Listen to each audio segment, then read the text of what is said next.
These are assembly instructions for my Christmas themed bingo card.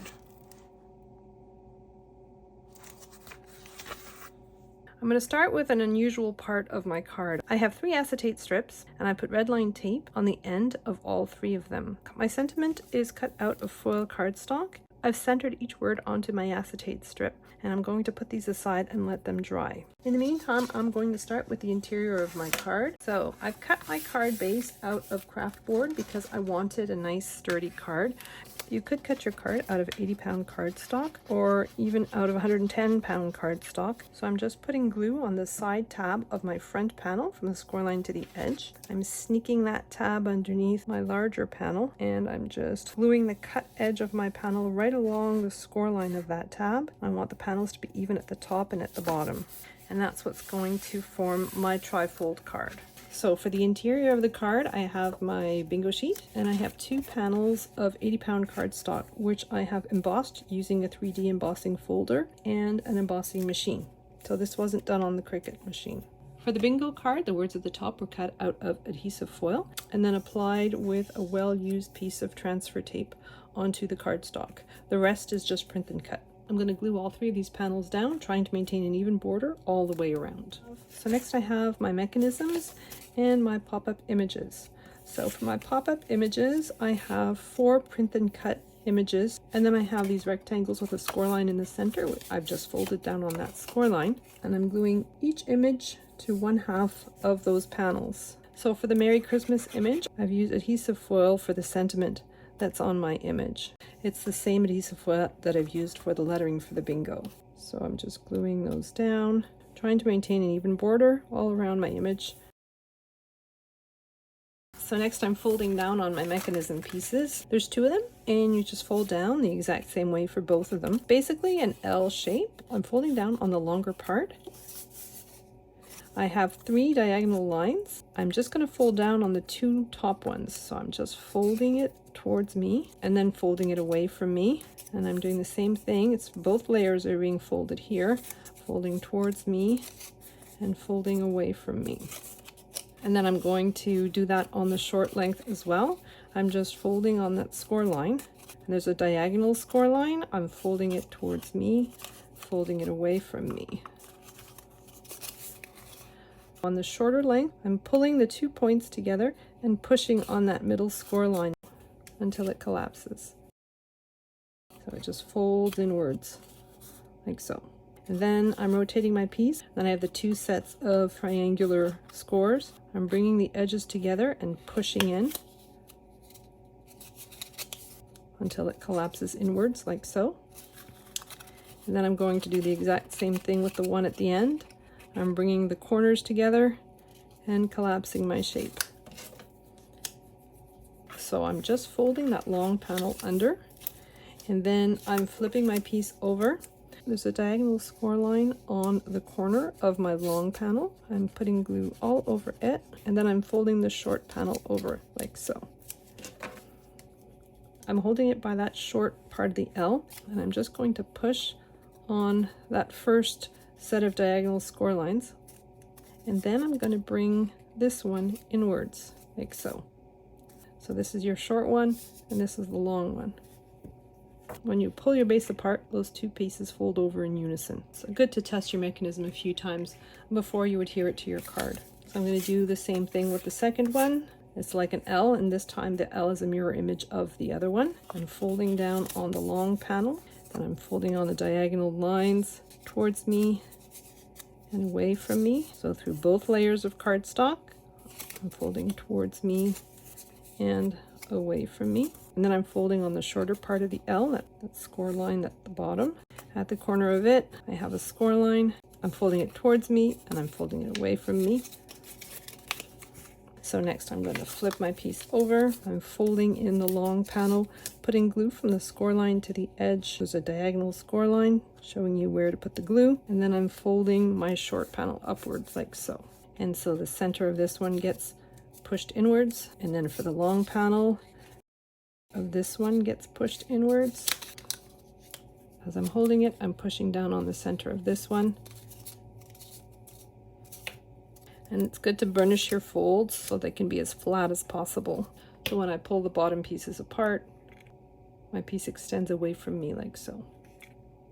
I have my two mechanisms. The part of the mechanism that has the right angle goes towards the center of the card for both mechanism pieces. So because I've embossed the panels on the base of my card, I'm going to use some foam tape to adhere my mechanisms to my card. So if you have flat cardstock panels, you can glue these down instead.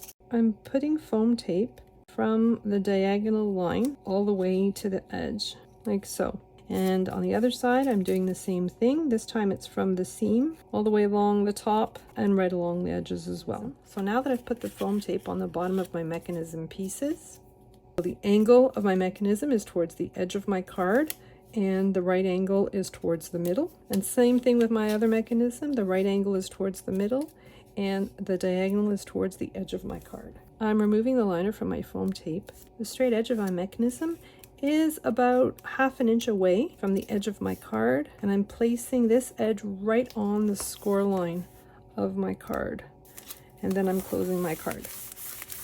I'm doing that with the second one as well. So this edge is about 1/2 inch away from the edge of my card. I'm placing this right along the score line and closing my card.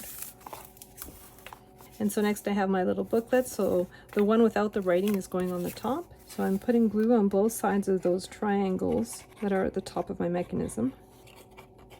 Then I'm taking my little booklet. I don't want my images upside down, so I'm making sure it's in the right direction. I'm inserting it right to the score lines, and then I'm just flattening my card. You definitely don't want your image to go past the upper edge of that card. I'm doing the same thing for the bottom one. I'm putting glue in the grooves like so. I'm closing my little booklet, push it in as far as it will go against the score lines of those two triangles. So it's not overlapping the second card, like so. So now we're going to work on the front of the card. So this is the mechanism for the front of my card. I have 3 panels, and sometimes you have to just, there's a little hanging chad that you have to just kind of tear away. There's the score lines at the bottom of these little squares. I'm folding those squares away from me. I have 6 of them, and I'm folding all 6 of them away from me like so. And then I have 2 score lines on either side of all 3 of them. So I'm just folding back on both of those score lines simultaneously, which will cause this panel to fall backwards. So I'm doing that with all 3. So next I have 6 decorative pieces for both sides of these 3 panels. So I'm just putting glue on the underside of my decorative frame pieces, and I'm just gluing them down to my panels, making sure that there's an even border on both sides and at the top and the bottom. And then I'm going to flip my piece over, and I'm doing the same thing on the underside. I flipped it over again and back to the front of my card. And I'm working on my frame piece. I've used the same cardstock as I did for the names for my little semicircle. And I've used some adhesive foil for the letters that spell pull. So I'm going to glue this piece down. There's a score line at the top of my piece to help me position my semicircle. And then I have this frame piece. I'm just putting glue on the underside of it. This frame is cut out of foil cardstock as well, and I'm just gluing it down to my frame piece. I have a plain piece of white cardstock, so I fold it down on those 6 square tabs. I'm going to flip my piece over. So this is the underside of it, and I'm putting glue on all 6 of those tabs. And then I'm taking my piece of cardstock, laying it down, centering it as best I can. So there's going to be a tiny border all the way around. I'm going to flip my card over. And when you pull, your card moves in that direction. You may want to go in there and just reinforce those 6 little tabs that you've glued down. And so next I have my frame piece, which I'm going to glue on top. I'm lifting up my mechanism so that it's open, and I'm just putting glue on all the flat bits. Anything that isn't standing up gets glue on it. And then I'm going to lay it flat again, and I'm putting my frame piece on top, and my frame piece fits edge to edge. So you want to make sure that the edges line up. And then you can use your bone folder to spread the glue. Next, I'm taking my acetate strips. Mary's at the top. I'm taking the liner off my red line tape. I'm sneaking my piece underneath, get in between those two flaps. I want it centered horizontally as much as possible. I want to put it a little bit above midpoint of this space. Doing the same thing with the second one, slipping it in underneath, trying to center the word Christmas horizontally as much as possible, and I want it to be straight as well. And I'm inserting the name of the person, like so. So next I'm taking my card base, I'm putting glue on the underside of that smaller panel. And with my card completely flat, I'm matching up the edges of my frame piece with the edges of my card. So now I have two other panels that I want to decorate just to make the card look a little more finished. And so there you have it, my Christmas themed bingo card.